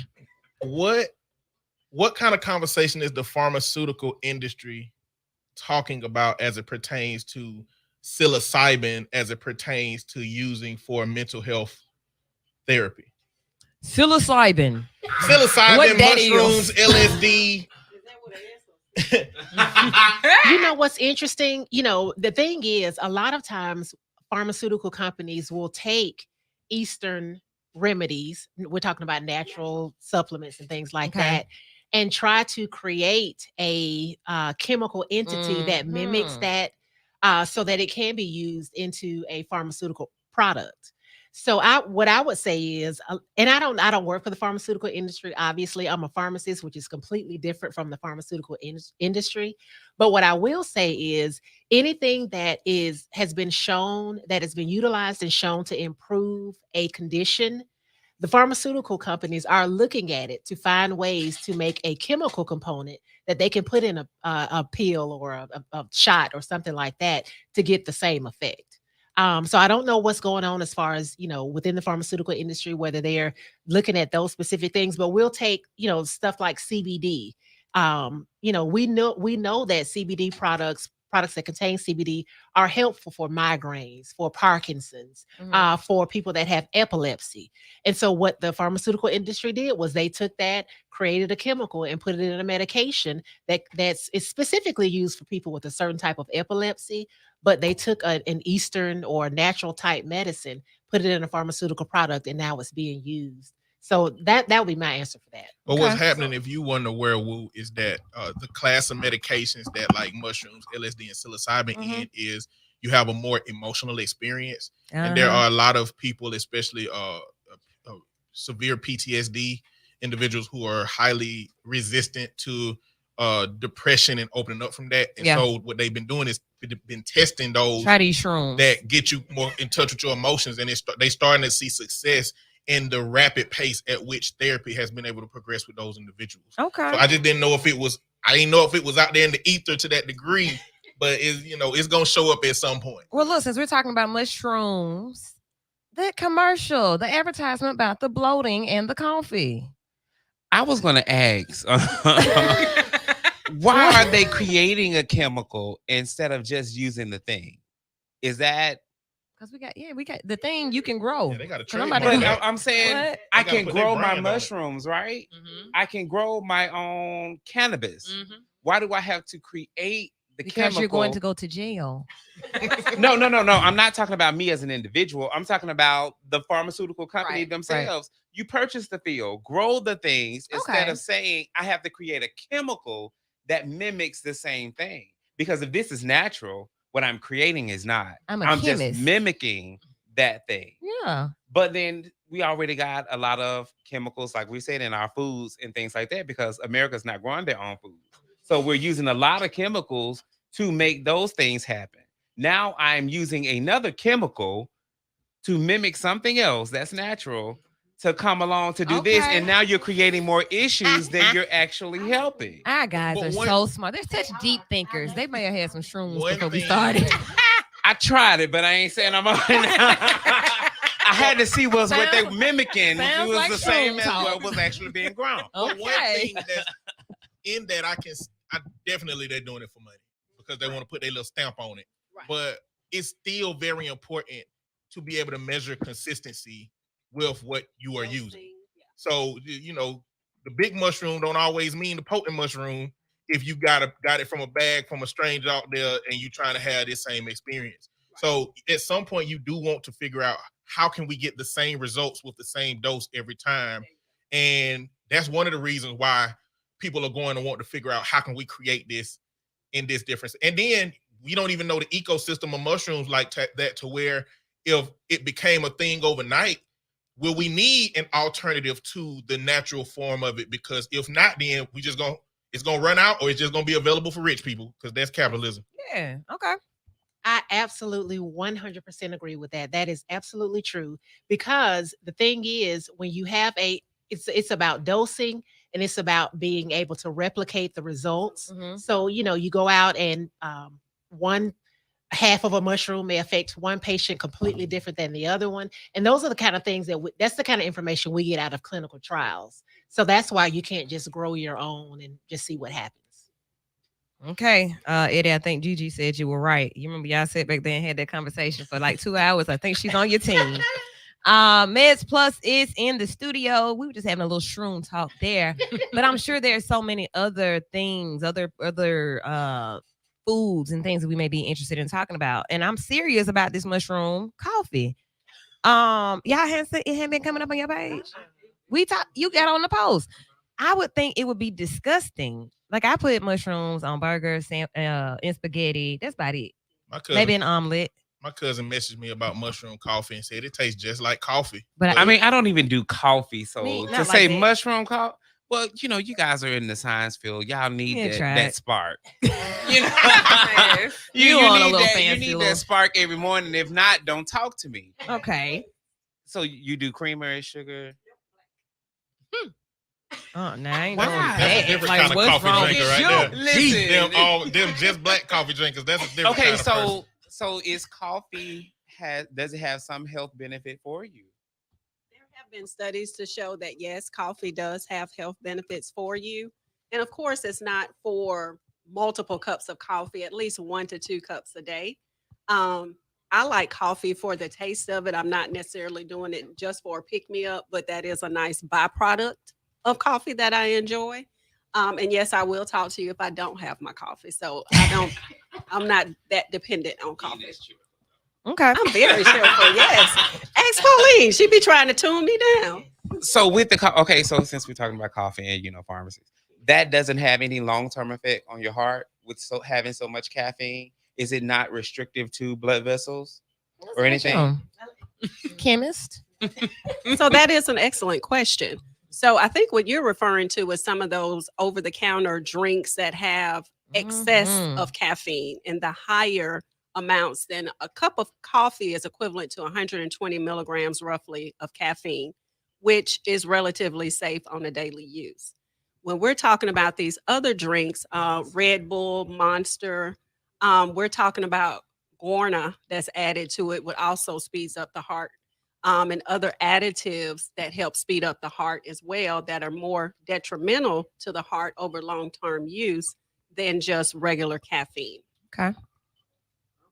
Kathy said that she loves fried mushrooms from Logan's. I'm gonna try those. Eddie, what do you have? I got another question. It kind of go back to my first line of questioning in the early conversation. Mm-hmm. There are a lot of people who are skeptical of taking medications because of the things they read about medications. Anybody who is being prescribed medication that may have that skepticism, what is the most important information that they can consume that may ease their mind? Is it the trials? Is it reading the whole study? Is it the symptoms that come from it? The side effects? What's the best thing to consume that may make them feel better about it? A consultation. Yes, a consultation with Dr. Pauline or Dr. Jennifer of MedsPlus Consulting. Plug. So I will tell you from this perspective, a real life incident that happened at a barbershop talk. Okay.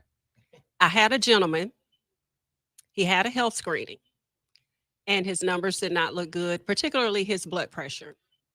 He went on to tell me about how he was not taking his medication. Did not have a good answer for it. And I had to explain to him what would eventually happen if he stuck with that decision. Mm. So sometimes you have to educate people on how the body works and how the body can compensate up to a certain point. So what we got away in our 20s and 30s, by the Mhm. time we hit our 40s, it may be time for something if we continue those same lifestyles that are detrimental to our bodies. Cause baby. So Mhm. sometimes people understanding the physiology of the body and how at this point the body's saying, I need some help, or else at some point, you may have another 10 or 20 years, don't get me wrong. But if you know that there's something that can help along the way and have a better quality of life, let's try it. So when you agree to try it, okay, this is what you watch out for. So Mhm. because your blood pressure was high and you thought that was normal, now your blood pressure is going to be decreased and you're going to feel a certain type of way. So let me talk you through this process so you're not scared. So you know what to expect. And at some point your body's going you're going to normalize and you're not going to feel as bad as when you initially took it. Okay. So sometimes it's just a conversation to explain to them, yes, there are some side effects. However, if you do this, we can lessen those side effects. Like you can't just jump up out of bed, you're going to feel dizzy, you may fall to the Mhm. floor. So it takes a conversation of what the medicine is doing, why you're feeling that way, and what we can do to limit those side effects. Is that like the main job? What is the main duty of a pharmacist? What is it? What is it? If you ask me personally, my main job is for you to understand why. Because when you're in the doctor's office sometimes, and even in the other pharmacies, you don't know why. So do you know why you're taking this medicine? Well, my doctor told me because of this. But do you really understand why? I think if we understood why, then we would have more of a buy-in. Okay. We wouldn't be so skeptical. We wouldn't be looking for other alternatives, but also learn how to manage and monitor what you're taking and be a part of that process. Because right now we're on the outside looking in, or we're just doing because that's what the doctor told us to do. And when we don't feel like doing it, we don't do it. Then we take a dip in our health. Mhm. And then we're like, well, that medicine didn't work. No, you didn't take it correctly. Hmm. Yeah, I've been guilty of that. Okay, so what are some questions that like a patient should ask their doctor when they're being prescribed a medication, or when they're saying, okay, we're going to change you over from what you've been using to this because we think that's better? What are some questions that they should ask them that they would need to know? Okay. I love this question. Love it, love it. Okay, so the first thing is realize that you are the center of your healthcare team. Gone are the days of the doctor saying, you have hypertension, take this to the pharmacy, and that be it. End of conversation. Oh, that used to be a thing. Yes, it did. I mean, and it still is. There's some patients who like literally, yeah, the older generation is like whatever my doctor says. And if you try to offer them an alternative viewpoint, they don't want, I got to talk to my doctor. I got to talk to my doctor. So realize that you are the center of your healthcare team. Pertinent questions you should be asking. What does it mean that I have diabetes? What Right. does that mean? What are the consequences if I continue to do what I'm doing now? Mhm. What are the consequences if I do what you're asking me to do? Is there someone else that can give me a different viewpoint? You know, natural products, different things like that. What can I do that can help me improve this condition? Those are things we need to be asking our healthcare professionals. And when I say doctor, I mean your doctor. You see a nurse practitioner, if you see a physician assistant, if you're talking to a pharmacist, you want to be able to it to be a two-way conversation. And then if you don't feel like you have a good understanding, take somebody to the doctor with you that can serve as an advocate for you. Yeah. Because there are some people who don't feel like they have the education or the knowledge to actually question the doctor. And I don't mean become combative and argumentative, but what I mean is I want you to explain to me why this is the best option Yeah. for me. And that, that should be a very easy, simple conversation.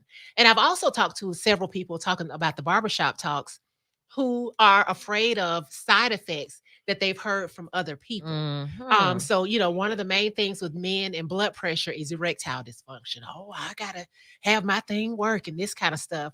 But if your heart gives out, then none of it's working. So we have to know what happens when these conditions continue to go untreated. And if you have a concern about a specific side effect or a specific interaction, those are things you need to discuss before you're prescribed the medication. Gotcha. The reason why I asked the question was because I heard you guys say that you do consultations as well. And it kind of got my mind to thinking that is good, but you don't know my charts. You don't know my history. So people will depend on asking the pharmacist, hey, is this good for me? Well, they can probably tell you based on, in general, like conversation, but I might be different.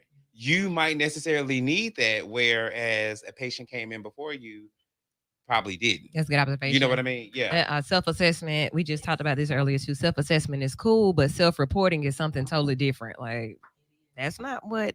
Okay, I hear you. Let's look at something else that's hot in health. Fentanyl. Folks say it. First of all, how do you say it? What's the what's the right way to pronounce it? Or is it potato? Fentanyl, fentanyl. What else they say? I think when it first came out, we called it fentanyl. Really? And it came in a box with 4 patches. Mm-hmm. And it was mainly prescribed for people with cancer. Okay. Mostly end-stage cancer, Mm-hmm. chronic pain, and you had to be titrated or start at the lower dose and work your way up to a higher dose. Okay. And of course, you couldn't start it if you weren't on any other type of opioid. So that is transition You now. can't start it if you were on. You could not start it unless you were already on another type of opioid. Really? Okay. So that means that wasn't working. Because fentanyl is so potent, if you hadn't been already had opioid tolerance, it could kill you. Mhm. So Well, fast now we see how forward. it's an issue. Okay. Okay. So fast forward to now Mhm. and the opioid crisis that we're having and how it has escalated since the pandemic. So that was another parallel pandemic in addition to mental health was the opioid crisis and the number of people that were dying. People are getting pills off the street. Mm-hmm. So what we learned is that the medications or the pills were coming from Mexico and from other places. They were being cut with fentanyl. Okay. And you don't know what's in it. It could look like an ADHD pill. It could look like an OxyContin, whatever pill it is that you were trying to cop or to purchase. And it's laced with fentanyl. And people think that you OD, you've actually gotten it pill laced with fentanyl and it This is killed you scary. instantly. Most definitely. Ooh. I'm finding a lot of my cases that I'm getting at work. Mhm. If they're younger people, if it's not homicide, 9 times out of 10, it's definitely an overdose. I don't know how many people in the community understand how dynamic that is. Not every young child that you see at the funeral home is due to homicide. Right now, I would say it's a 50-50 on the death certificate. It's going to say overdose. Mm. Yeah, and I think that's something the county health department is very aware of that. Mhm. They've started the initiative of the Narcan Right. initiative. And that I feel like every home in the city of Birmingham, in Jefferson County, needs to have a Narcan available to use in case of overdose because it reverses it very quickly. Okay. The patient is more likely to survive if it's administered quickly. And it's because of the people that are searching out opioids or whether it's heroin or pills on the street and they don't know what's in there. And they get something that's laced with fentanyl, their body's not accustomed to it, and they OD. And I'm putting up air quotes because it's not really an overdose, it's a poisoning of Yeah, we have fentanyl. so many people having classes on CPR. Why are we not seeing this more common in our community? Exactly. And that's something that we're actually going to take up as a part of our initiatives as well, is because we feel like this Narcan needs to be in everybody's home, just like we think people should know CPR. Yeah. Because it can save someone's life very quickly. Most definitely. So when you say fentanyl, when it first came out, issue was that it may kill you because you didn't already have opioid, your body wasn't used to opioids. Is that the same reason that it's hurting people now? Hence, if somebody happened to have more opioid tolerance, if they took fentanyl, they may be more likely to survive. That sounds so crazy, But that's possible. But there again, you go back to this is something that's just being laced. It's not being dosed. We don't know how much of it, the dose is in that particular pill. One pill may have more than another, and it might be just enough to take you out. Okay, but it's essentially the same issue. Same issue. Okay. Mhm. so are doctors still prescribing? I say fentanyl. They still prescribing fentanyl for severe pain, or have they moved on to something else because of what's happening with it? Still prescribing it. Yes, they're still prescribing it. There's videos on TikTok of people being told while in the hospital that they're about to get some fentanyl, and just the popular understanding of what fentanyl is going to kill me. And so I think that the marketing campaign I'm on cool. what medically used fentanyl looks like versus what street fentanyl is doing to the community, I think it's like information gap in that situation. But before all that, Michael Jackson, Prince, right? Both of them were fentanyl too, right? Propofol. Propofol. Well, Michael Jackson. He, Prince was. Oh, Prince. so okay, I would hear that. I'm sure. Yeah, and I think you make a great point, Eddie, is to differentiate between the prescription fentanyl or the medication and what is being distributed on the street. Like those are, although the chemicals are similar, they're completely different things, and people need to understand that if you are prescribed fentanyl, whether it's through a patch or some people get it after a surgery or something like that, it's being appropriately dosed. We know that it was manufactured in a facility that has good manufacturing practices. Like all of those steps have been taken to make sure that it's safe.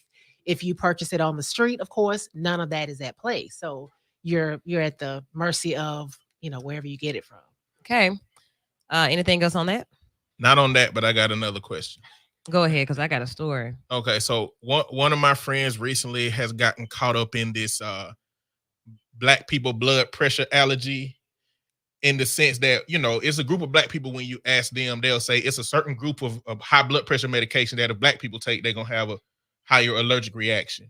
But then after she had this situation, when I went to go do the research, there's a lot of pushback in the medical community that says that it doesn't impact black people differently. And I'm wondering, I guess, how much of the race don't make a difference in research group is misdiagnosing really that, because again, black people probably not as involved in the trials, versus it really being an issue. I mean, if y'all can understand what I'm asking, I guess. Yeah, well, I think, when you said that, I immediately thought of ACE inhibitors. Like everybody's saying, don't take ACE inhibitors, which is stuff like lisinopril, fosinopril. If it ends with blood pril. pressure. Right. If it is in pril, it's an ACE inhibitor, and it's used to treat blood pressure. Okay. And I remember seeing on social media, it seems like it was a couple of years ago, people with swollen lips, and it's called angioedema, where people with the swollen lips and things like that. And while that particular side effect is a potential side effect, medicine is about weighing the risk versus the benefit. And so what we do is we look at a particular person, a particular patient, we look at their family history and other factors, whether it's your kidney function or whatever, and we try to decide on or the physician tries to decide what's the best medication for you given these conditions. For some people, especially if you have diabetes, an ACE inhibitor is a great option, because in addition to lowering your blood pressure, it also protects your kidneys. Does every Black person that take an ACE inhibitor have angioedema or the throat swelling, the tongue swelling? Absolutely not. Are there white people that have angioedema and have to stop ACE inhibitors? Absolutely. So we have to get out of these absolutes where, my cousin had the angioedema and had to go to the hospital, so I'm never taking an ACE inhibitor. We have to get out of those absolutes, because it's harmful to us as patients, as a community. It is harmful, because ACE inhibitors definitely have benefits that we need to examine. And what happened to my friend is her mom had a response to lisinopril. And when she went to the doctor, she told him that she would like to avoid whatever that class of medication is that lisinopril is in. and the doctor prescribed it to her anyway, and she ended up having the same situation.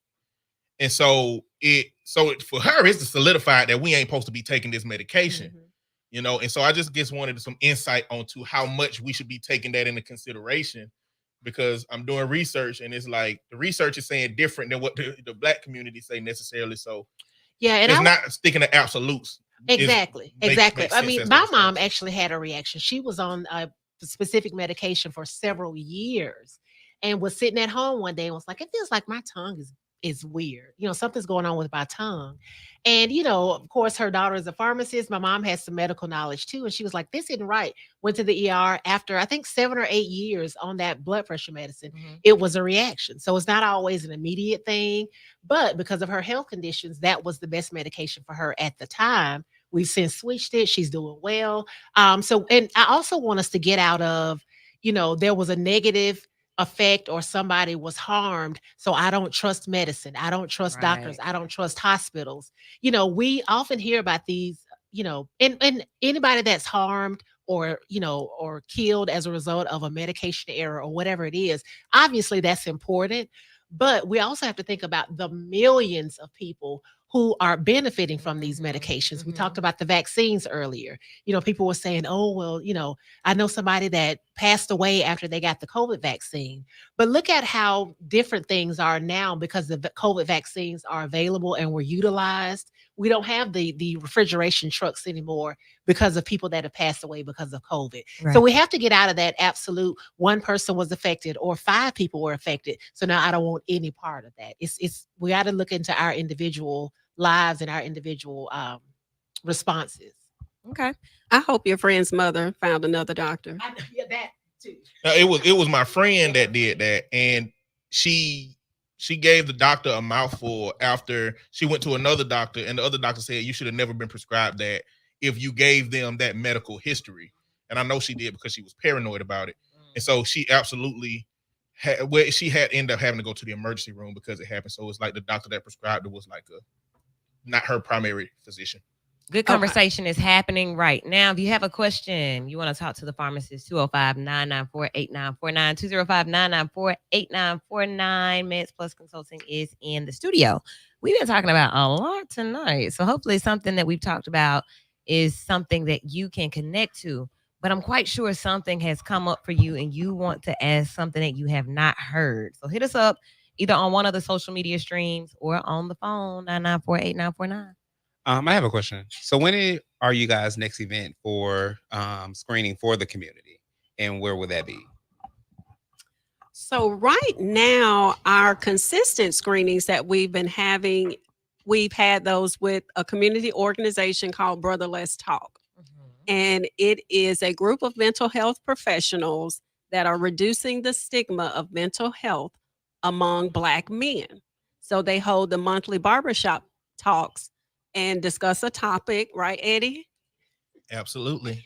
And he's a great facilitator, by the way. So July is an off month, and I want to say that they'll be picking back up in August. So we would need to find out if the general public could come. We would love to invite them. It depends on the space. However, you can make an appointment with MedsPlus Consulting to come in and get a health screening done by us at our office. All right. And every fourth Sunday of the month is a barbershop talk, except for when we have off months like in July. And so I would encourage everybody to follow Brother Let's Talk on Instagram and Brother Let's Talk on Facebook. And when you see a post letting y'all know that we having a barbershop talk, there's a high likeliness that MedsPlus is going to be there screening the community. Yes. Okay. Nice. All right. So other thoughts, anything else that you all may be thinking about? Like I said, you may have something we have not thought about that you want to ask. And the phone lines are open, 994-8949. I want to give you some time to get your calls in. It's about 15 minutes left in the show. So get your calls in, get your questions. Yes, Dr. Jennifer?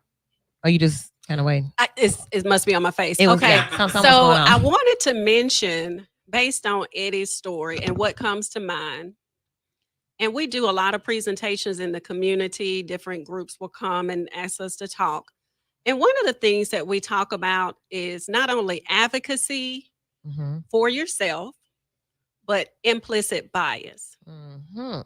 So, advocating for yourself is asking those questions, coming prepared with questions based on something you saw on social media or the news, because you can't just call the doctor's office and ask a question. That's your time to have your questions answered. Yeah. So, write them down, have a notebook, get your lab results, ask your questions. Okay.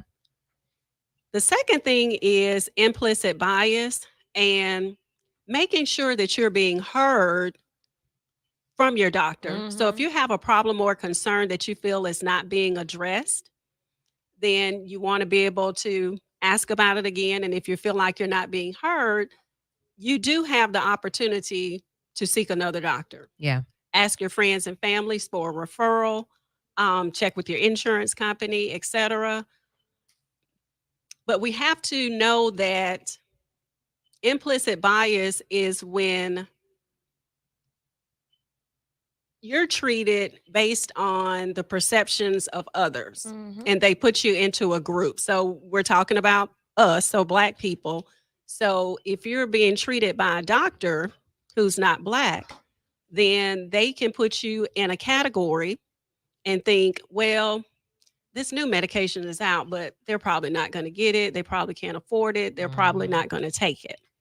So you might be on a medication that's been around for a while and it's a good medication, but there may be a newer alternative that has more protective effects for other organs in the body, such as the kidneys or the heart, Mhm. that's available now and other people are reaping benefits from. So the reason I bring that up is because sometimes in the community, when we're asking about their medication regimen, some of them are on a regimen where there's some newer medications out. Maybe you should be on this medication because you're having what we call hypoglycemic episodes if you're on an anti-diabetic medication, where we have medications now that want put you in that state. Hypoglycemia can be dangerous. You can faint, you can fall. Um, it's a hospital emergency just like hyperglycemia. So making sure that you're being heard, you're asking about new therapies that are out, and educating yourself as much as you can on what's going on with you so you can also equip yourself to ask better questions. I had a question. Someone who's not taking any medication in their 30s, what do you say we should be taking as far as vitamins and supplements on a daily Mhm. basis? Yeah, I would say someone who's overall healthy. Number one is, have you been to a physician just for an annual screening? Because a lot of people are not. When we're in the community, when is the last time you went to the doctor? It's kind of like when you ask somebody about drinking. How Yeah. many drinks do you have? If they say 3, they really mean 9. And so they'll say, well, I Right. haven't been to the, went to the doctor a couple of years ago when it was really 5 or 6 years ago. Everybody, especially if you don't have any health conditions, you should be seeing a healthcare provider at least once a year. Mhm. So let me get that said first. And so you want to know, what is your blood pressure? What is your A1C? What are your cholesterol levels? Those are basics. Okay. If you haven't identified any chronic diseases based on those numbers, everybody for the most part should be taking a multivitamin. Because a lot of us don't have a well-rounded diet and we don't get a lot of the minerals and vitamins that we need from our food. We tell people all the time, if your food is shades of brown, if you look down at your plate and it's shades of brown, you're not getting any of the vitamins and nutrients that you need. Your plate should look like the rainbow: reds, greens, yellows, tan, brown, whatever. So at a minimum, a multivitamin. A lot of women during that age, because of menstruation, need iron. So there are multivitamins that have a low level of iron in it that can help with women. But just a blanket statement, a multivitamin. Multivitamins also have vitamin D, which I said because of our melanin, we don't, we often are deficient in. So at a baseline, that's where I would start. And then from there, you want to get your lab work done at your annual doctor's appointment. And then they can identify other deficiencies because you may need B12, you may need, something else, but multivitamin with iron. Okay. Let's go to the phone lines. Caller, you're in with Vital and Meds Plus. What you got? Hey, Lady Wu, thank you so much for taking my call. Mhm. Thank you and Vital for the excellent work that you continue to do in our community. Thank I you. just want to ask, the doctors, if they would just talk a little bit about inflammation and what it does in the body and what they would recommend for that. We have, my husband and I have thoroughly enjoyed the show tonight, the first hour with the trading and the second hour with the doctors. Thank you. All right, we'll get that question answered for you. Thank you. Yeah, thanks again for that question. Inflammation. So inflammation is very harmful. So we think most people think inflammation, they think, oh, I twisted my ankle, it's now swollen, and it hurts. So you take an anti-inflammatory, you go about your business. A lot of the foods we eat cause internal inflammation. And what that means is your organs, sometimes your blood vessels can become inflamed or swollen, is a term that I like to use. And what it does is it just decreases the effectiveness of that organ to do its job. So think about the heart being a muscle. And just like any other muscle, if it has to work too hard, like if you have sustained high blood pressure and your heart is just constantly having to work hard just to pump, oxygenated blood out to your organs, that muscle becomes inflamed, it becomes enlarged. And when your heart muscle becomes enlarged, it becomes less effective at doing what it's supposed to do. So internal inflammation is can be very dangerous. There are some things that you can do to reduce inflammation. Number one is just kind of watch what you eat. The processed foods often are high inflammatory foods that can cause that internal inflammation. Um, Also, there are some supplements, things like turmeric is good for inflammation. So if you don't, again, with natural products, you really want to be careful about drug interactions and things like that. But there are some natural products that can lower inflammation in the body so that you don't have these negative effects. Anything you want to add? I just wanted to add that it is definitely real that high processed foods can cause inflammation. So a lot of times when we feel the inflammation is in our joints. So in our knees, our elbows, etc. So watching fast food intake is a big one. Increasing fruits and vegetables with each meal is a big one. Making sure that you're watching the meat, the different processed meats, as well, red meat, and decreasing the intake. I'm not saying you have to do with it, cut it out 100%, but just decrease the intake and then start to see the benefits of how you feel. And then you'll be able to go from there. Okay. So what you're both of saying my is, guys. it's not that we don't have the good knees to do the good knees challenge. They're just inflamed. Your plate's That too would be- brown. That would be correct. Listen, I'm just gonna tell you, chicken is a primary for me. Oh, goodness. Mainly fried, but But see, that's what came to mind for me. Like, yeah, I may be eating all this healthy stuff, but it's the way I prepare it. So, like, if my plate is brown because you put brown sugar on top of something that should have just stayed orange, right? Like, or just all of that different stuff. But can't have gravy. do people still eat gravy? So you can do smothered cover. Yeah. So- Flour. So what you pepper. want to do is try to balance your day, balance your week. Okay. So if you have to have fried chicken, pick a day A to day. have fried chicken. A day. A day. One. Out of 7. Look, Carmen is definitely not Ooh, listening that to sound this show. bad. So you saying I can only have fried chicken 52 days a year? What I'm saying is if you try that for 1 week, decrease, select a day, be good the other days, you will start to see a difference. And you'll be playing Meg the Stallion and Yay. breaking those knees down. Listen. As a deep fried chicken wing connoisseur, putting these chicken wings in my air fryer is a much, much healthier alternative that is as delicious. You toss them things in that same lemon pepper, and you barely tell the difference. And yours will probably Bet be you better hungry than the then. mediocre wing spot. And again, this comes from a dude that's gonna eat some wings, but like as I'm preparing them at home, it's turned out to be a pleasant surprise that I didn't expect using the air fryer. And now Mhm. that don't take away what the flour and all them seasons gonna do to Right. you, but at least it ain't deep fried in grease. All right. You know. Let's- Another question. I got a last question from me. Well, hold it right quick because Okay. I want to get this call in. Caller, you're in with Vital and MedsPlus. What you got right quick? Hello? Hello, are you talking to me? Yes, Yes, ma'am. ma'am. Yes, I'm sorry. That's all right. This is the first time participating in this, and Awesome. I'm Thank glad you. to because I have a doctor's appointment tomorrow. I am 74 years old, Yeah. and a couple of months ago, when I had my annual blood work done, I was told that my A1C number was high, and I don't remember that number right now, but I know it was six something. And no one explained to me what that meant except that I should be taking metformin.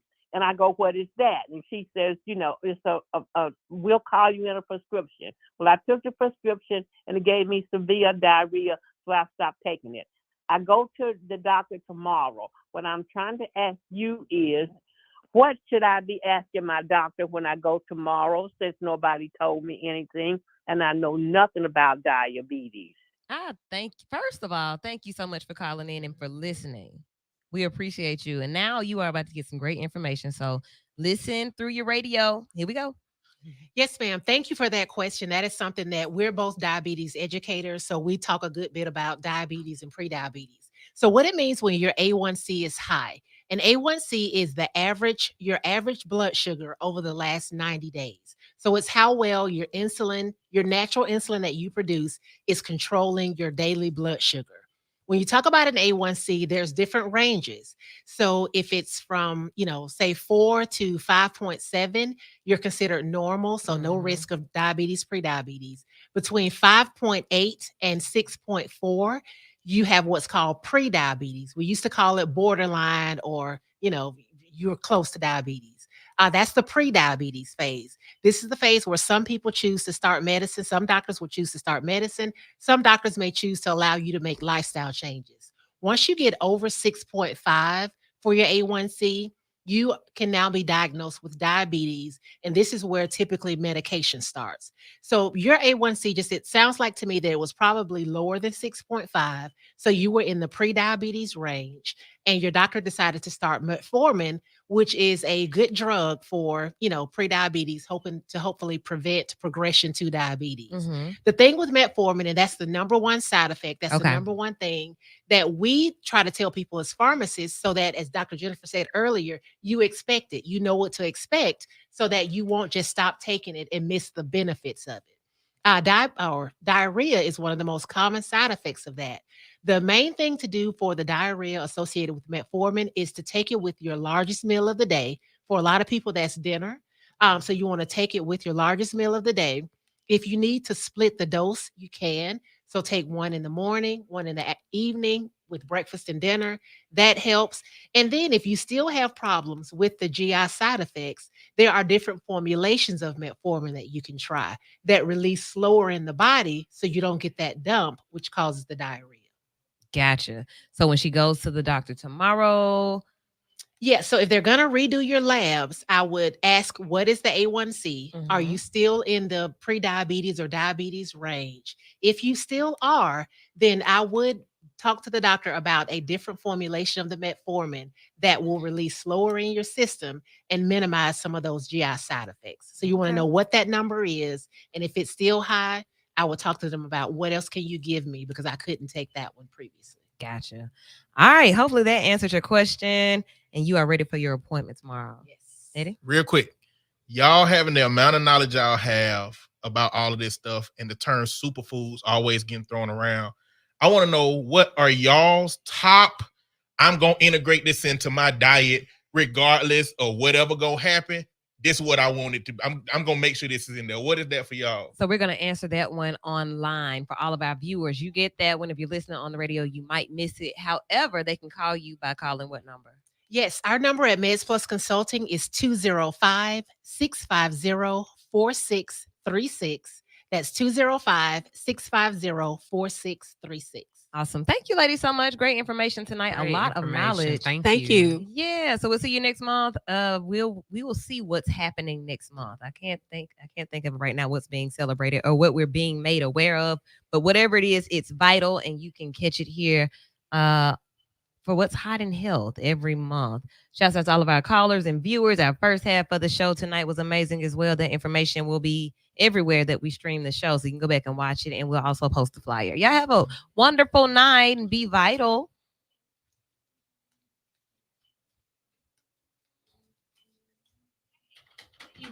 And I know that you're used to hearing me in the midday giving you that musical balance. So, but I'm a real life green. Talking to Mike so they can hear you. So for me, superfoods are anything that's green. So we're talking avocado, we're talking broccoli, we're talking spinach. Especially, I like to do a protein shake in the morning and do. You can get the big bag of frozen mixed fruits from Walmart. And I just get a handful of the berries and cherries and strawberries, or I'll be on my tropical kick and do pineapples and mangoes and papaya. And then I'll chop up some spinach and put that in there. And I feel like I can take over the world. Okay. It's just like what Popeye and olive oil. You know, that cartoon back then was very forward thinking, just like the Jetsons. So if I've been eating an unhealthy strawberry and sugary smoothie every morning, if I just put all them greens in it and add it to it, do I still get some benefits from it, even though it's surrounded by relatively unhealthy stuff? What like about some greens better than no greens, even if it's not consumed properly? Well, the first thing is what makes your smoothie unhealthy? Why are you saying it's unhealthy? Well, the ones I'm probably add a strawberry base to, or not a strawberry base, but like a low fat ice cream base to mine. Ah, see, okay, that's a milkshake. Okay, so when we're talking about a smoothie, we're actually coming from a place of a healthy snack. So when you're talking about ice cream, we're talking, as we said, a milkshake. So also with a smoothie, it's okay to consume just the fruit and or vegetables, but it's also good, especially for women, because a lot of women don't get enough protein, is to add protein to your smoothies. So you can do a vanilla-based flavored protein or no flavored protein, but put that scoop of protein in there with it. Almond milk or something like that, that'll give you the little sweetness that you're looking for and also some more added protein. And then when you buy the frozen fruit, it's unsweetened. So you're doing so much more for yourself, and you're sneaking it in without realizing that, oh, this actually is good. I can do this. And it's going to cut your cravings for sugar throughout the day as well. So it's a way to give your body what it needs, because when you start craving carbs and craving sugars, it's because your body doesn't know how to crave carrots and spinach and broccoli. So it's craving those things. Frozen cherries and bananas. They make it sweeter. I guess I'm trying to make a greater distinction. Let's say outside of smoothie, let's say I eat a full fat home vanilla bluebell vanilla ice cream. Is eating a bowl of ice cream better if I put spinach in it? You're not gonna eat it. Well, I'm just saying something that's alternatively equally that people regard as healthy if I were willing to eat it. So what I'm saying is, ain't no point in me adding. I might as well just eat regular ice cream versus trying to do something healthy in it. Is what because there's a lot of people that I've engaged with, especially kids, when it's trying to get them to understand health benefits, and sometimes it is having them add a powder to a Mountain Dew, or and so are the benefits nullified in that sense? I guess No. No, I wouldn't say, because you're still getting the benefits of spinach. So you're still getting those vitamins, those nutrients that's in spinach. It's just surrounded by ice cream. So you're also getting that fat, you're getting that cholesterol, you're getting the sugar that's in the ice cream. So it doesn't nullify it. You get those benefits on top of what you're consuming. But the hope is that, because one of the things we teach in our diabetes education classes is we we want you to make small, sustainable changes. So it's very hard to get somebody who eats fried chicken 5 or 6 days a week to go down to 1 day a week or one meal a week. That is very challenging. Right. I mean, that's very challenging. Exactly. You want to be able to say, okay, because my thing was sweet tea. I absolutely love sweet tea. I always have. But as my A1C started to creep up, it's like, okay, I got to find something to do. So I started saying, okay, I will now drink sweet tea with these meals. And I didn't drink it all day. The big large from Bojangles was my favorite. Okay. So I didn't go get the Okay. large from Bojangles. I started getting a regular size. And then I was like, okay, now I'm only going to do it certain days a week. So it's making those small changes. And then you don't crave it as much. Because as soon as you say, okay, let's stop eating fried chicken, it's like you're going to crave it. Like your body's going to be like, I can't go on without this fried chicken. So just try to I know yeah, both of y'all like, what? No fried. But yeah, I mean, so and then right, yeah, 52. But then try things like you said, the air fryer. Put things in the air fryer and then deep fry it once a week or something like that. But make small changes. That way it can be sustainable and you'll get the benefits long term. Because these swings that we have where we lose weight, we gain weight, that's also dangerous. So we want to have kind of a slow, steady weight loss, slow, steady change of our lifestyle. And I love vegetables. I eat a lot of vegetables. But there's a lot of things where it's like I've tried to make these small incremental changes, and then here goes somebody swooping in saying, "Oh, if you're doing it like that, it ain't helping none." And it's like I might as well go back to the way it was. Right. Then. Yeah. And so it's like, well, not for me necessarily. Like it's been that way, but the changes that I've made over time are vastly different than what I used to have. But now that I'm trying to help educate some of the kids that I work with about diet stuff, it has to be like small, tiny bites. Yes, It right. can't be these big incremental ones. And I just wanted a better answer to, it's going to nullify those results if you add these things that are healthy in something that's unhealthy.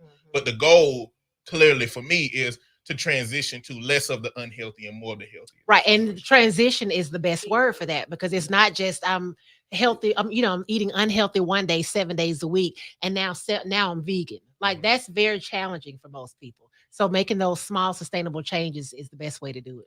I got a question. I was just going to ask again. Somebody asked about the A1C levels. Like, what are the numbers for each level? Yeah, so it's up to 5.7 is normal. You don't have any risk.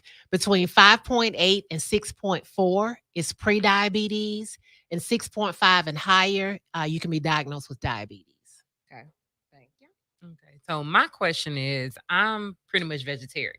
I dabble into veganism, but it's really hard to skip animal products, especially cheese and macaroni and cheese.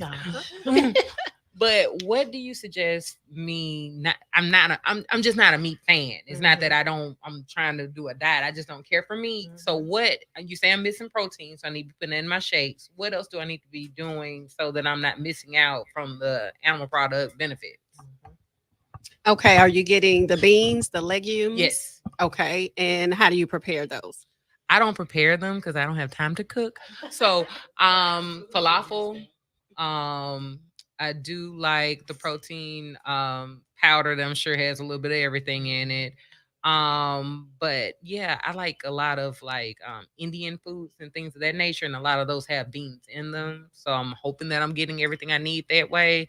I'm not into processed vegan food, so I know, even though I love, shout out to Blood Vegan, but I just don't like meat, so I don't miss it, so I don't need the hamburger or anything like that. So what are your suggestions to get that? You're saying what type of beans or whatnot? Yeah.